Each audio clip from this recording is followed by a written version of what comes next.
Hello বন্ধুরা, welcome back to my YouTube channel eTricks vlog. তো বন্ধুরা, তোমরা মোটামুটি ভালো আছো, আশা করি ভালো থাকবা। আর আমার ভিডিওটি তো দেখানো লাগবো, ভালো না থাকলেও। তো আমি আবার এখানে রেডি ফেডি হয়ে গেছি। এখন কইতাম না কি লিখে রেডি হয়ে গেছি, হাতের মধ্যে ঘড়ি। তারপরে এখান থেকে দেখো সবাই, আমরা বাড়ির ফ্যামিলির সবাই রেডি হয়ে গেছে। এখানে আমার আছে জেঠু, দাদু, সবাই মোটামুটি আমরা আগে দেওয়ার লাগা বাইরে আয়া পড়ছে। এখানে সবাই টাটা ফাটাদের কই যামো তোমরা একটু গেস করো দেখি, কমেন্টে জানাবে। দেন আমরা আয়া পড়ছি ত্রিপুরেশ্বরী মাতার বাড়িতে। তো এটা আমরা উদয়পুর আছে। তো কারা কারা গেছো মাতার বাড়িতে, আশা করি সবাই গেছো।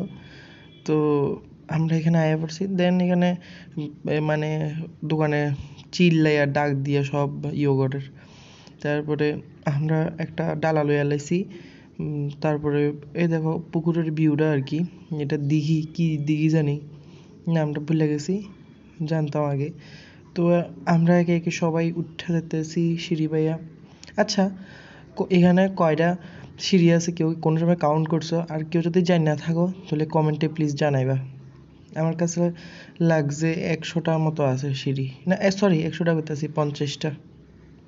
তো আমরা এখানে পূজা দিতে আইছি, কিন্তু মারে ওই সময় স্নান করাইতেছিল, সকাল সকাল আইছি আর কি। তো এখানে শিবের মন্দিরটা খুললা দিছে, তো আমরা ওইখানে একটু নমস্কার টমস্কার করে বাইরে গেছি। এখানে মাতারা আবার মানে আমরা সবাই আবার মানে দিঘিতে আয়া পড়ছি। এখানে আমরা কচ্ছপের সঙ্গে একটু কথা কমু, মনের ইচ্ছা পূরণের কথা। তো কথা কইলে নাকি ভালো, মনের কথা সব মারে কওয়া যায়। তো এই জলটি দেখে আমার এত শান্তি লাগে, মনে হইতাছে একটু ডুব দিই, কারণ যে গরম পড়তাছে গো মা। কার কার গরম লাগে কমেন্টে জানাও। দেন আমরা একটু জল টল দিলাম। তারপর এখানে আবার দাদা, আমরা সবাই মোটামুটি কচ্ছপরে ধরছি, ধইরা সইরা মানে মনের কথা কইছি। এগুলো ধরলে বলে ভালো। সবার হাতে কিন্তু আয়ে নাই কচ্ছপগুলা বিস্কিট খেতে। তো আমরা দিলাম, খাইছে। তা আমি ধরলাম, এই দেখো দাদাও ধরছে। দেন আমরা আয়া পড়ছি এখানে একটা মার্কেটে, কিছু ফল টল লইলাম, একখানে দেওয়ার আছে। তো আমরা যাইতেছি কই, এটা কি বিবরণ সব কমু পরে আর কি, এখনো কইতাম না। তো আশা করি থাম্বনেলে দেখে এতক্ষণে বুঝে গেছো সবাই। দেন আমরা আয়া পড়ছি আগরতলা তপবন আশ্রম, গোকুলনগর। তো কারা কারা এই আশ্রমটার মধ্যে আইছো সবাই কমেন্টে জানাইবা। এটা আমরা গুরুদেবের আশ্রম। এই দেখো আশ্রমটা, মানে তপবন কারে কইছে, তপের বন আর কি। মানে গাছপালা সব কিছু দিয়ে ভরালো এই আশ্রমটা। আইলে তোমরা অবশ্যই খুব ভালো লাগবো। তো এদিকে আমরা সবাই লোক কথাবার্তা কই আয়া পড়ছি মন্দিরে। মন্দিরে একটু প্রণাম করবো। এই দেখো আমরা গুরুদেব স্বয়ং বয়ে রয়েছে, মানে এরকম লাগতেছে আর কি। তারপর এখানে আমরা আয়া পড়ছি সিদ্ধেশ্বরী মা, এখানে কালী একটা আছে, এটার নাম হচ্ছে সিদ্ধেশ্বরী। এ দেখো সাইডের আশ্রমটা, মানে খুব সুন্দর। এখনো কনস্ট্রাকশন হইতে আছে, পুরোপুরি এখনো হইছে না।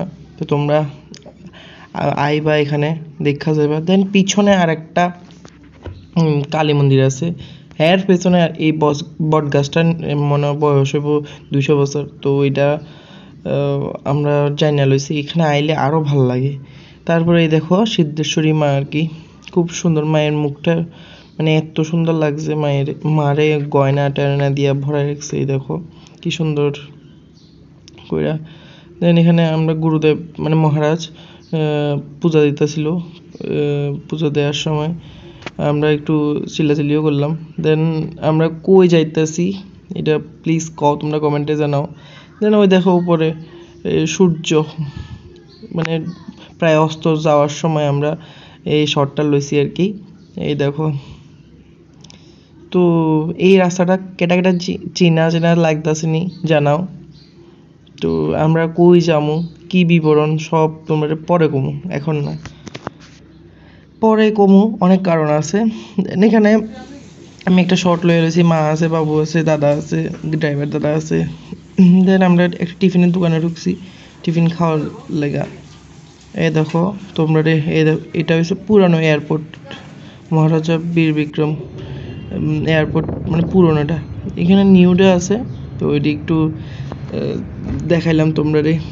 পুরোনোটা তো এখন বন্ধ হয়ে গেছে, এখন নতুনটা দিয়েই সব কিছু করে। নতুনটা খুব সুন্দর, মানে কি কইতাম, পুরা একদম মানে গার্ডেনিং ফার্ডেনিং করে খুব সুন্দর করে এখানে ইয়ে করছে আর কি, এয়ারপোর্টটা সাজাইছে। তো কারা কারা গেছো কমেন্টে জানাইবা, আর ফ্লাইটে কেটা কেটা চড়ছো আমারে অবশ্যই জানাইবা কার কীরকম এক্সপিরিয়েন্স ফ্লাইটে উঠতে আর কি। তো আমরা এখানে কিছুক্ষণ বইলাম, তো কেন বইলাম জানবা পরের ভিডিওতে। এই ভিডিওটা পার্ট 2-তে আইব। Tata bye bye.